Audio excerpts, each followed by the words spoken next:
good evening, and thank you so much for joining us on The Last Word on this Tuesday, the first day of September 2016. My name is Sophia Wanuna. Delighted you could make time to be with us this evening. We have an interesting conversation ahead. Of course, remember the Joint Select Committee of both Houses of Parliament that had been sitting for 1 month to discuss the way forward in as far as the IEBC and electoral reforms in the country. They have agreed in as far as that is concerned. And of course, they still needed to put together the legal and law mechanism that would see some of those issues we saw compromise reached, how they will be implemented, how that mechanism will be put in place to ensure that then they become legally binding. So we will look at the Elections Amendments Bill to be able to see some of the changes that have been made. Of course, the National Assembly burning the midnight oil today ahead of recess to ensure they have this in place so as to allow for arrangements for the elections and, of course, recruitment of the new commissioners to be kicked off. Of course, process will be watching and seeing as they unfold in coming days. But I want to engage with you because one of the sticky points that we witnessed was around party hopping, and it was a recommendation of the report that members do not be allowed to do that in a span of time, which we'll be breaking down for you shortly. In the National Assembly, that was overturned. In the Senate, it was upheld. But in this new bill today, it appears they have all been whipped and have now agreed to ensure that party hopping becomes a thing of the past, at least within a specified period of time. Again, we'll be getting more details of that in just a short while as I introduce my guests to you. But let's begin with a look at our top stories tonight. And Zamba Kitonga, the former chairman of the Committee of Experts on Constitutional Review, had to answer tough questions on his role during the inquiry into the infamous Golden Bag scam. Kitonga was the fourth candidate to be interviewed for the position of Chief Justice. How do you achieve proportional representation in elective position? The Independent Electoral and Boundaries Commission was not given the opportunity to be able to reduce the number of seats so that we can achieve the gender requirement but not also have a bloated National Assembly and Senate. We have another one where persons who claim to be of a different sexual orientation from the rest of the society claim that they are entitled, at the very least, to have their society registered, the society, so that they may pursue their common agenda to lobby for the change of law and other things. What position would you take with such a petition? I would look through the articles of the Constitution. I would look through the Societies Act. I would look through the Bill of Rights and see what conclusion I can come. I cannot give the conclusion now because I'm not in possession of the full facts. President Uhuru Kenyatta today ordered the arrest of foreign ships engaging in illegal fishing in Kenya's territorial waters of the Indian Ocean. Uhuru said foreign ships will not be allowed to operate with impunity at the expense of local fishermen. It is estimated that Kenya loses a whopping 10 billion shillings annually from the illegal trade. The president was speaking in Mombasa during the official opening of the Mombasa International Agricultural Show. Kenya is set to acquire a new ship that will patrol her Indian Ocean territory to secure her fish stocks. 1 week ndani ya bahari. When they come back, wanakuja na 10 ton ya samaki. So for us, the next conversation is how is it that the county governments and the national government can work together to complement each other and invest in value addition, marketing of the product, whether locally or internationally. Yastahili tuketi na tuweke umuhimu mambo haya ya kuweza kuhakikisha ya kwamba kubwa ambazo tunaweza kupatia vijana wetu na ndio waweze kwenda deep kwa bahari. Now, many would remember the story of Ruth Kamande, who was last year accused of stabbing her boyfriend 22 times, leading to his death. As her case continues to be heard, Ruth has once again hit the headlines, this time with her beauty. She was yesterday crowned Miss Langata Prison 2016. When pictures from the pageant hit the social media, there were lots of mixed reactions, some lauding the presence of such programs in the prison, yet others would feel that highlighting a story such as Ruth's would be glorifying crime. But Ruth speaks of opportunities and reforms that prison has offered. But with the confidence that the officers wametusaidia nayo hapa hivi ndani, kunacha wa talents and all that thing, so inabidi hata ukiwa pale kwa platform unasahau that you are in prison, lakini unafanya kile ambacho kimepeleka pale. It was adopted. I have scrutinized the bill and I do not find any provision that may be interpreted as violating the fundamental rights and freedoms afforded under the Constitution, including the freedom of association and political rights. This, as I have previously ruled, does not preclude any individual from seeking a determination of the constitutionality of the provisions of the bill after its enactment into law in the High Court as the body mandated to interpret the Constitution and other laws under Article 165 of the Constitution. On Wednesday, Deputy President William Ruto chaired a Jubilee parliamentary group meeting where he warned lawmakers who support party hopping will be kicked out of Jubilee. On Thursday, the opposition leadership met a section of MPs and representatives of the Joint Select Committee, where CORD leader Raila Odinga asked all opposition MPs to support the elections laws without any changes.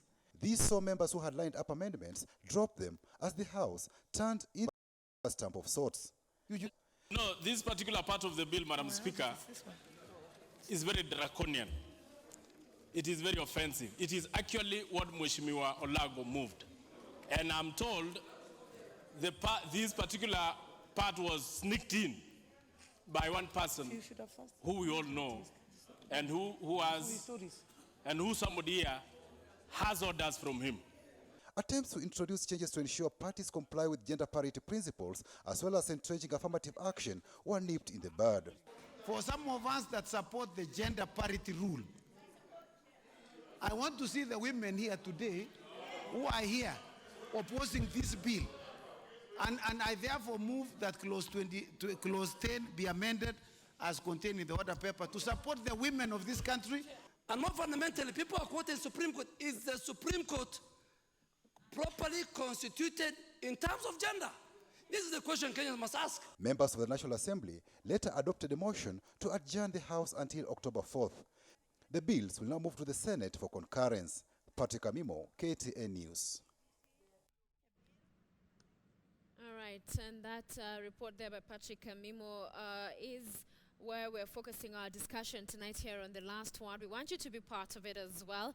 No party hopping is what appears to be the consensus now going forward.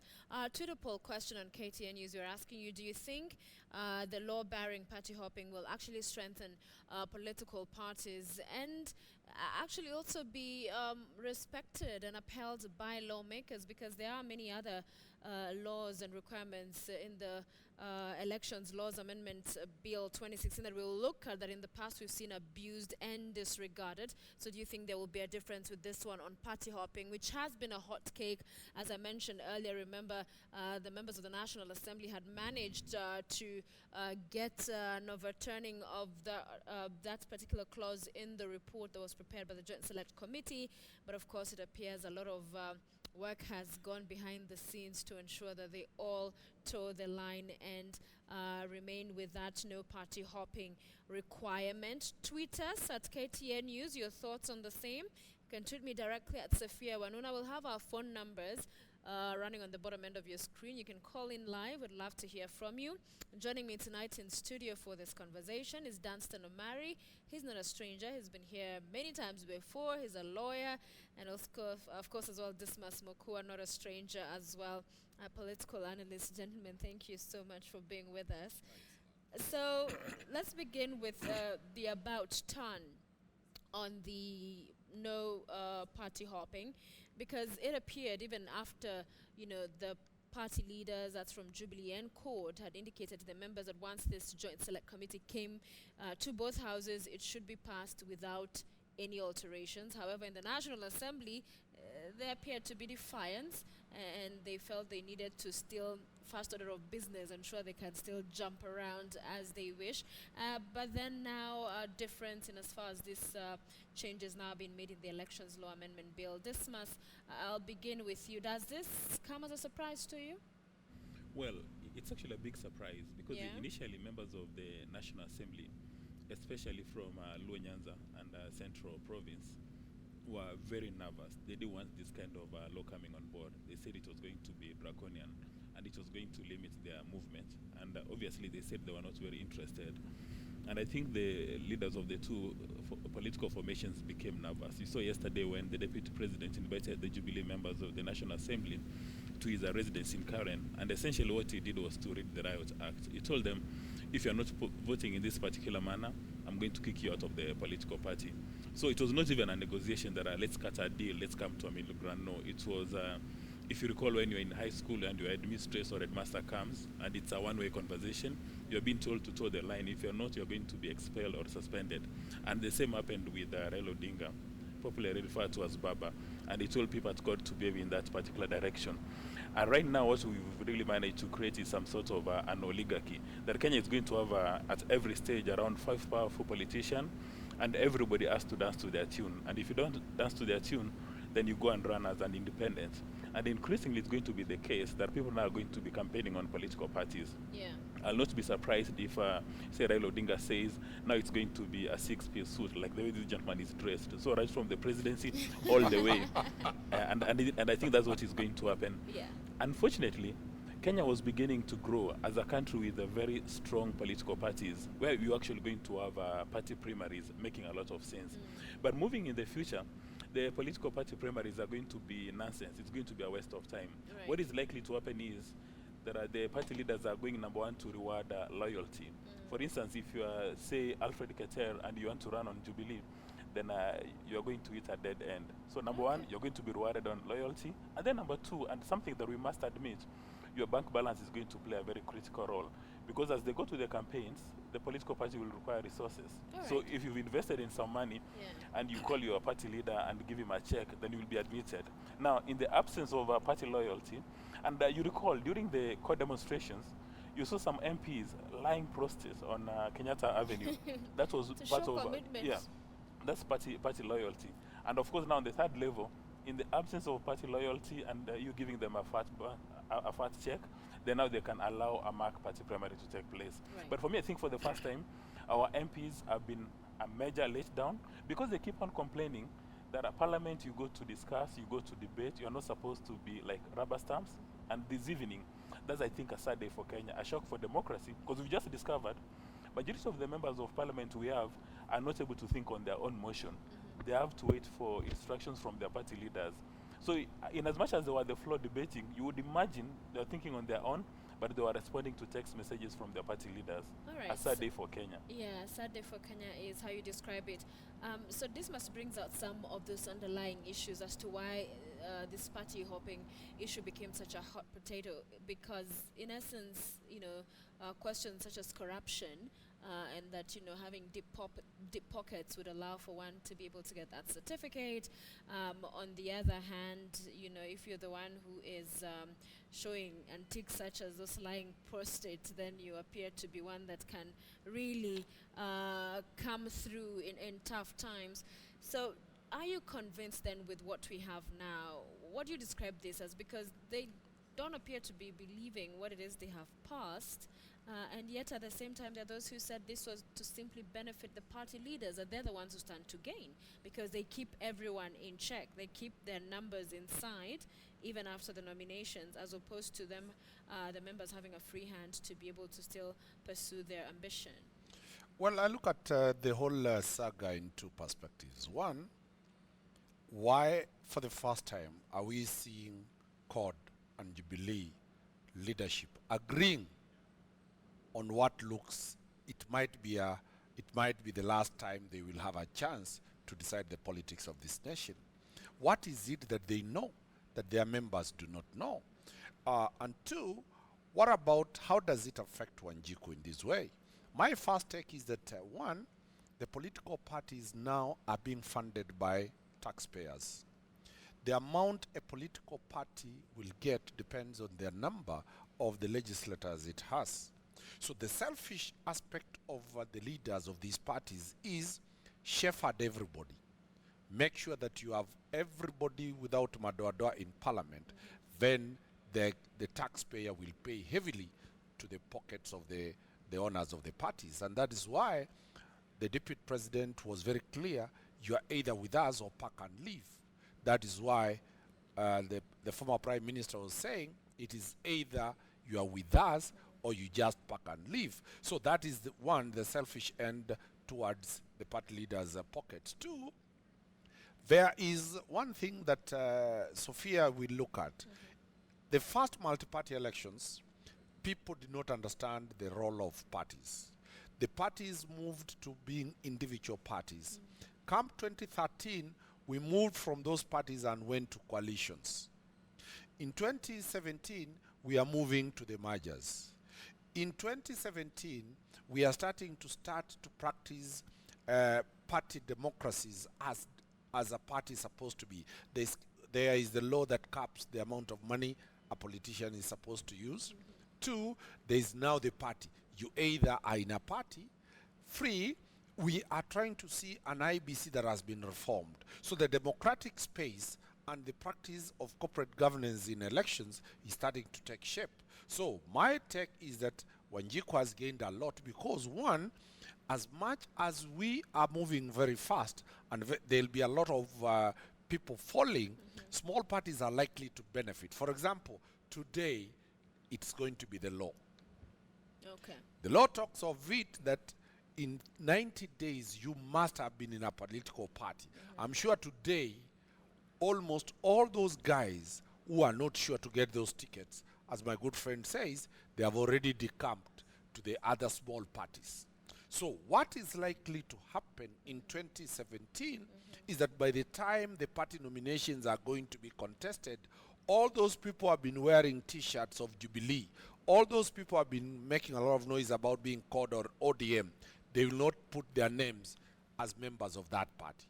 They will either go to Isaac Ruto's party, they'll go to Munya's party. So what will happen, as he puts it very clearly, we are likely to see only those ones that have been assured that they will be given the ticket. Those are the ones that will go to the nominations.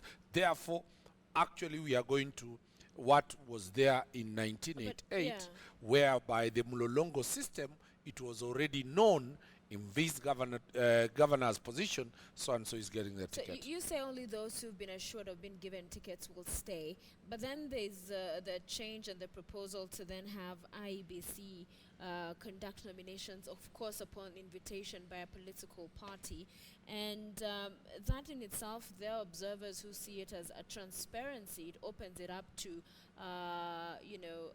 being able to have higher credibility, people looking at it from outside, and also for the members to have more faith in it. Of course, Jubilee has said it will do that for its party. We have seen others opposed to the same. So do you think that would work to cleaning up nominations and how we see candidates arrived at? Well, you know, first of all, the idea of having IBC participate in party primaries on its own is logic which is upside down.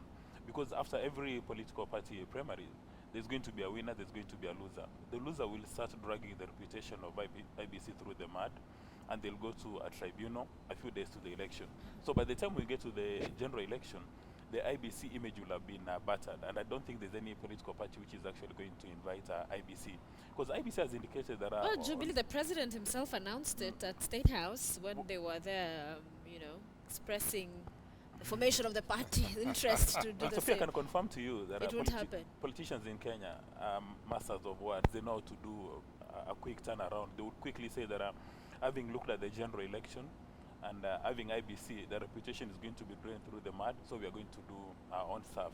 But coming back to the party hopping thing, which actually is really not the main focus of the parliamentary debates this evening.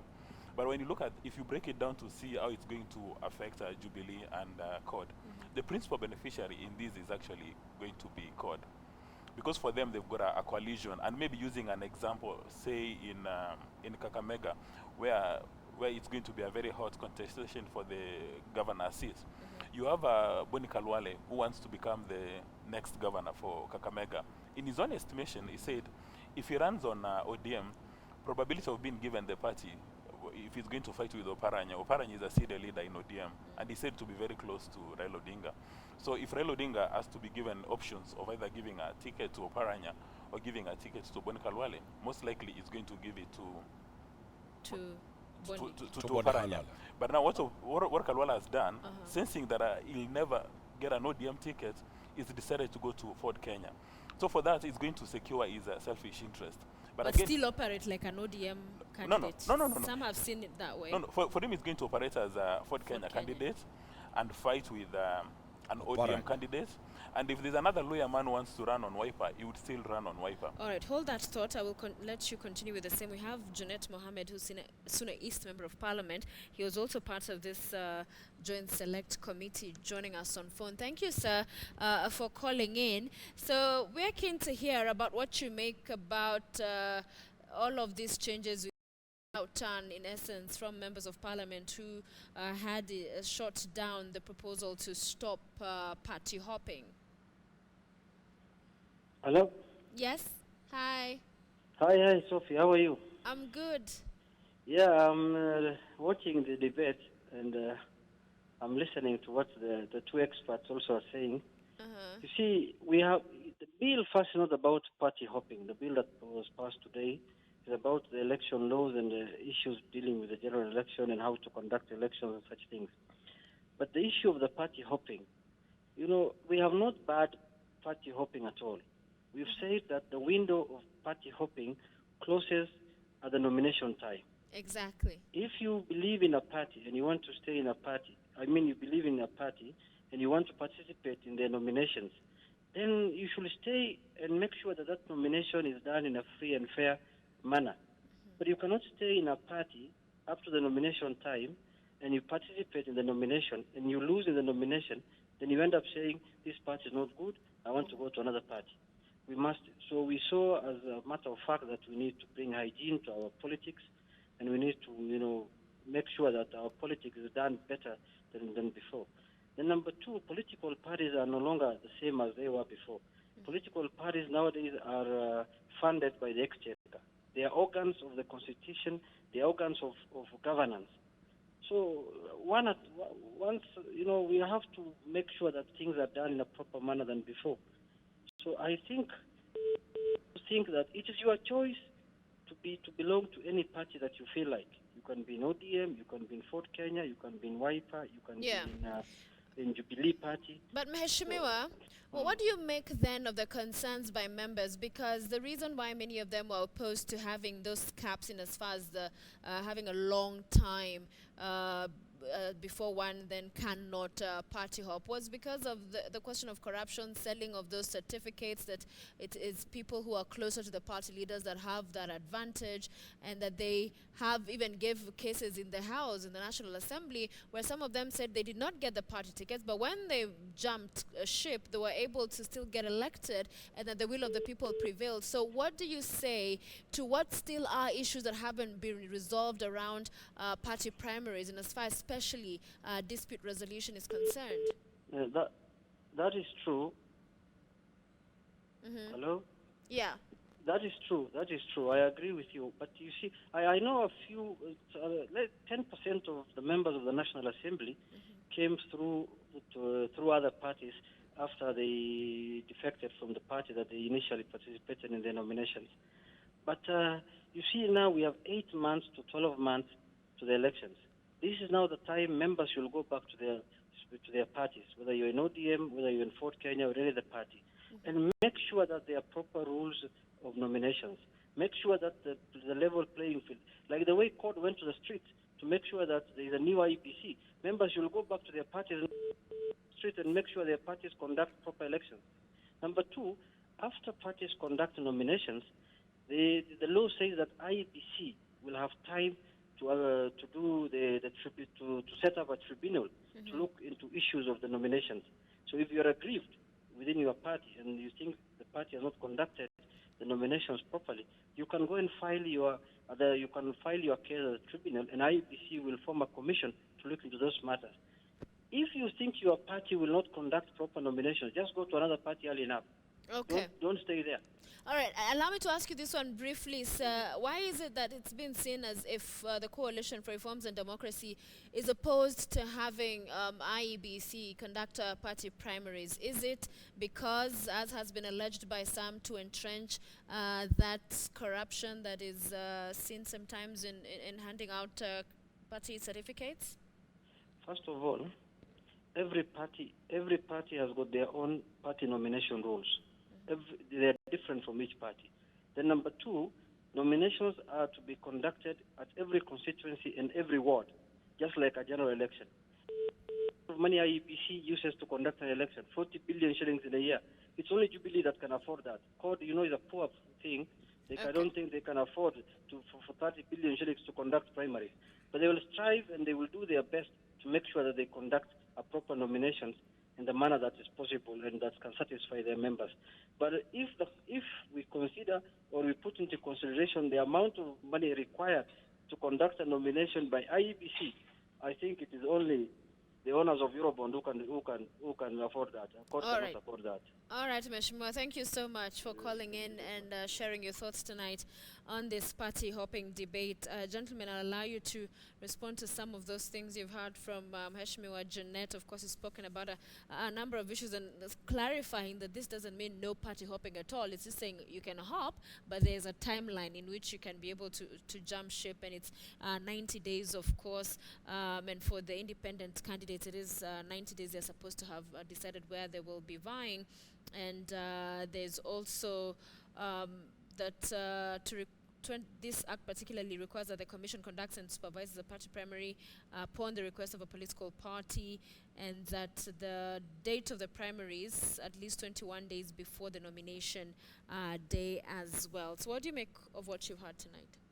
Well, Honorable Jeanette Mohammed, he speaks as if there's actually an overflow of democracy within ODM, WIPA and Jubilee, and as well as URP and TNA.